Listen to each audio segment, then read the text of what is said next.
Hello people, and welcome to Crypto Exposed. Epstein email reveals Google's early interest in Ripple for African payments. Okay guys, let's get into it. Okay, so it seems these e-files, I'll call them, just appear to be the gift that keep on giving, because we're just learning a lot about this, to be honest with you, especially about Ripple and XRP. I've already covered the more damaging side of this, so this is a completely separate video in that regard. But we've got here that Google were actually very interested in using Ripple for African payments. And so, look, for me, when I'm going to talk about this, I'm going to be very comfortable in what I'm saying because there's documents to support it, right? Like for me, I don't really do conspiracy theories unless I have enough evidence to back it up. We've got the evidence. So this isn't me just making up, connecting dots that are not there. I'm literally talking about something that we have factual evidence for. So, it's basically an email, and long story short, you can just see that Google are talking about Ripple and XRP, and they're saying it's an alternative to the traditional banking system, and they were potentially interested in using Ripple for African payments. Now, I will just say this. The one thing that I will just be objective and fair and say, obviously they said Ripple specifically, so it's possible that they could have been just looking to use RippleNet. So you have got to understand RippleNet isn't specific to XRP. But I'll be honest with you, even back then, I would have said that XRP would be the most beneficial thing to use as the bridge asset. Because, we weren't where we are now where people are talking about stablecoins. I don't even think stablecoins existed, I don't believe, in 2013, 2014. So I don't even think that would have been an option to use stablecoins. So most likely back then, they were just more than likely just using XRP, to be honest with you. So this is the thing for me, right? I've told you guys in the separate video about the e-files being dropped. I told you about some of the damage that was done from the SEC lawsuit, right? And David Schwartz basically said, we had a big partnership underway before the SEC lawsuit was announced. And then once it got announced, they backed off. They basically said, hey, look, we'll sit this out. You guys just go and sort out the lawsuit, deal with that. And once you're done, we'll get back to business. That never happened, right? And so I was saying in the prior video, like, although the SEC lost the lawsuit on the main factors, like the damage was done though. They still accomplished some of the stuff that they wanted to do because they hindered Ripple's progress. They hindered XRP's growth. And so I look at this now about the partnership that David Schwartz mentioned, because he never did tell us who the partnership was with, right? Could it have been with Google? I don't know. I'm not saying that that's what was going to happen. I don't know. But this is where you get to, your mind starts to wonder, right? Like you start to think about this and say, who knows where this could have gone for Ripple? Because you've got this email in 2013 or 2014, right? And then not long after, you have Blockstream, Austin Hill, saying how basically, Ripple and Stellar are enemies of them. So could it be that, again, these people with friends in high places were actually able to get into Google's ear and they said, hey, don't use Ripple and XRP. Don't use Stellar. Don't use these tokens. Is it possible? Well, yeah. It is. Like, we've seen from the e-files how dark it is and the things that's been going on. Like, we can see that now. That's evident, right? Things that we would have never have imagined with some of the biggest and most powerful people in the world. So, is it really so far-fetched to think that people who are also in these high places, who have these connections, have orchestrated a coordinated attack against Ripple and XRP and Stellar as well and XLM to hold them back because they could see how powerful they could be if they were fully utilized to its maximum potential? I think that's possible. I think that's absolutely possible. And so I said this in the prior video, like seeing these e-files, these emails about Ripple and XRP, it made me angry. I'm not going to lie, it did. Because this is just what it's been for us as XRP holders in a nutshell. It's just been people kicking us when we're down, trying to bring us down unfairly with the SEC, not trying to support us even though we're crypto like everyone else. You get hated if you like XRP or hold XRP. It's just one thing after another.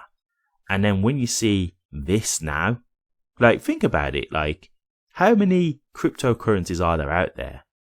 And it's XRP that gets targeted. Of all the cryptos, it's XRP. It's very telling, one, about how much of a threat XRP was to people and their cryptos. And two, it just shows you the adversity that we've had to get through just to be an XRP holder. And so, for me, this shows you straight away, there's been interest about Ripple and XRP from the early stages. And I just wonder, was that tarnished by other people, other powerful people and organizations like the SEC and other companies? Because, some of this stuff I'm reiterating from my original video, but, there was a point in time where people would actually pay people in Bitcoin. This was when Bitcoin was, not when it was anywhere near this kind of price point. I think it was when it was still in the cents or maybe $100 and stuff like that. And don't get me wrong, they're not giving you a whole Bitcoin. They was giving you Satoshis. So you get a small amount. But they was actually paying people in Bitcoin to go and trash XRP and Ripple. They were literally doing that. People who were Bitcoin supporters. Now, maybe that was Austin Hill. And he was the guy who sent the email trying to, get people to go against Ripple and XRP. Maybe it was him. Maybe he got a team of people out there and was trying to, incentivize people to put Ripple and XRP down. I don't know. But that was definitely a thing. That is true. And so Google's just one of the companies who was probably interested in XRP very early in Ripple. How many other companies may have been interested? How many other companies maybe have heard of Ripple and XRP and thought about trialing it, but then due to Mr. E and his connections and, his friends in high places not wanting Ripple and XRP to be successful, stopped this kind of interest? Because let's be realistic, XRP as a bridge asset is a good thing. It is not a bad idea at all. And I've said it from the beginning, when I saw the whole thing with people wanting to use stablecoins for cross-border payments, to me, it didn't really make sense, in all honesty. It just didn't. And I did say, is this a thing where they just don't want Ripple to be too successful? Because if XRP gets heavily utilized, they've got the escrow, and it could make them too powerful. And I do really start to question that now, because we've seen people out of sheer fear try to suppress XRP and Ripple. And we know now that the SEC, that lawsuit, we know that was most likely something that was sent on from powerful people, telling them to go after Ripple and XRP.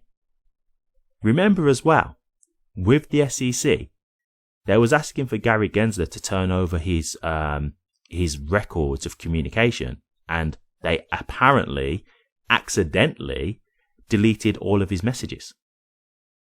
They deleted all of his messages. They said it was an accident. Do you see what I mean? Do you see how that goes? That is crazy. So, look, this is deep. The whole thing with this e-files thing, it is really deep. And I just start to look at this more and more, and I think, you know what? Google may have worked with Ripple. I can't say for sure. Maybe it was just a thing where we're interested. We might work when we might not. But I don't think anymore. I don't look at this as, we're just clutching at straws here, because we can see that people were trying to harm Ripple and XRP. We're not jumping to conclusions here. We have evidence to show that people were trying to harm Ripple and XRP. So this is a fact. So if we start to say now that, hey, XRP could have been way more successful had we have not had people behind the scenes trying to harm its true potential, that is a fact.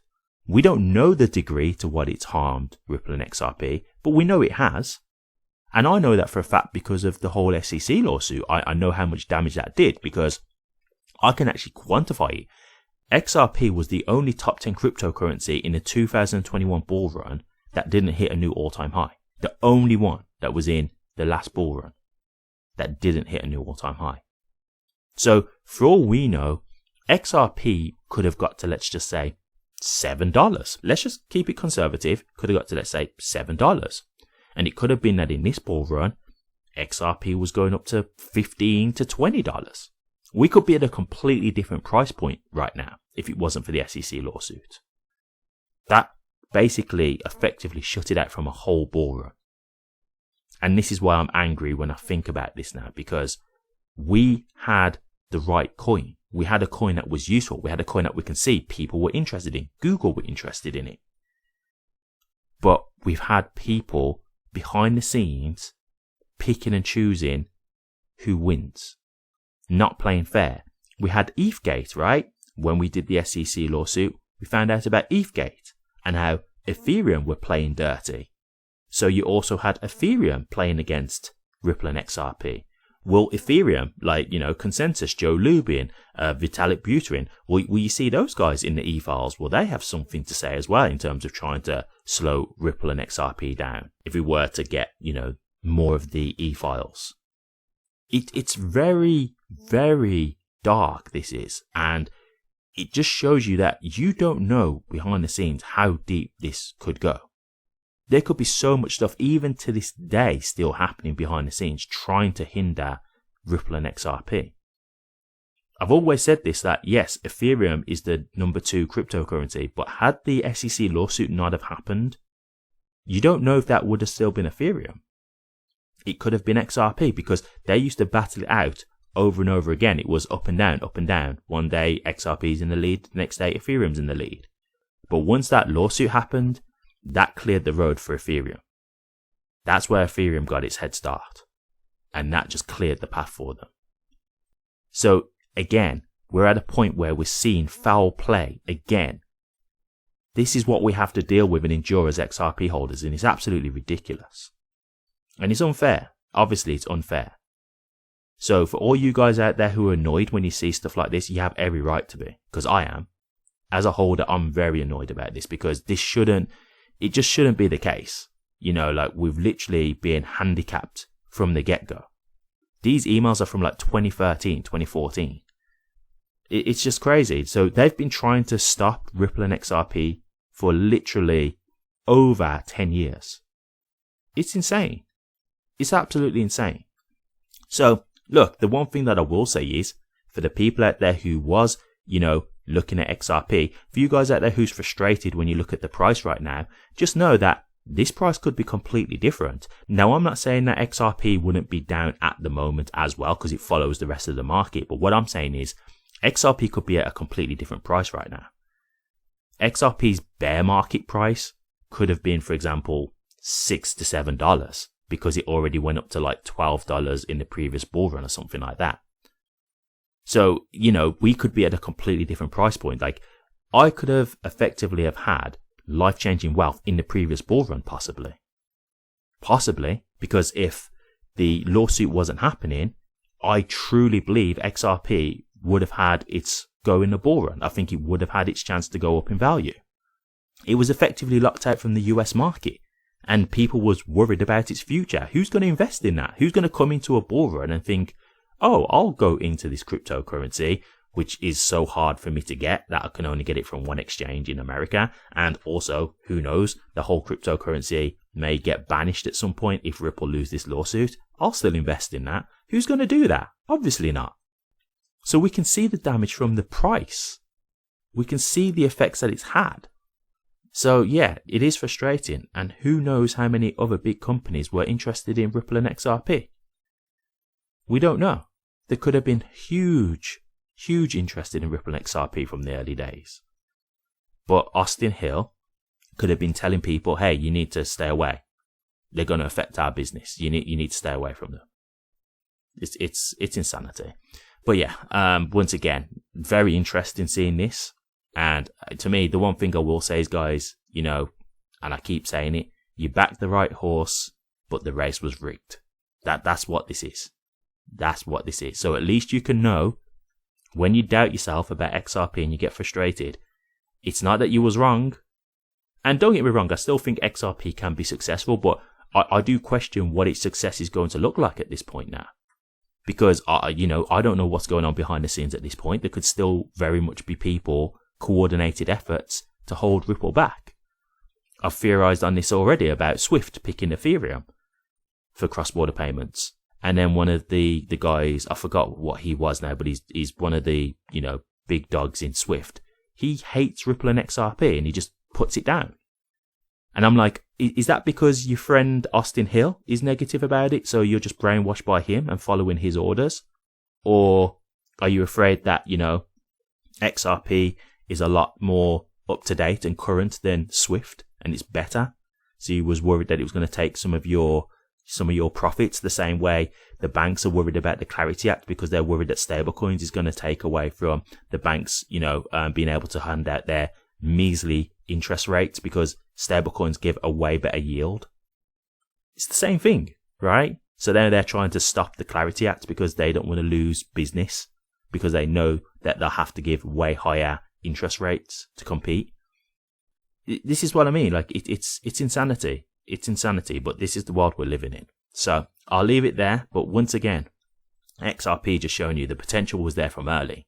There was big companies who were interested from early. So yeah, we really got screwed over, man. We really did. Anyway, let's leave it there. Thank you very much for watching this. Please remember to like, comment, and subscribe. And hit that bell. Take care.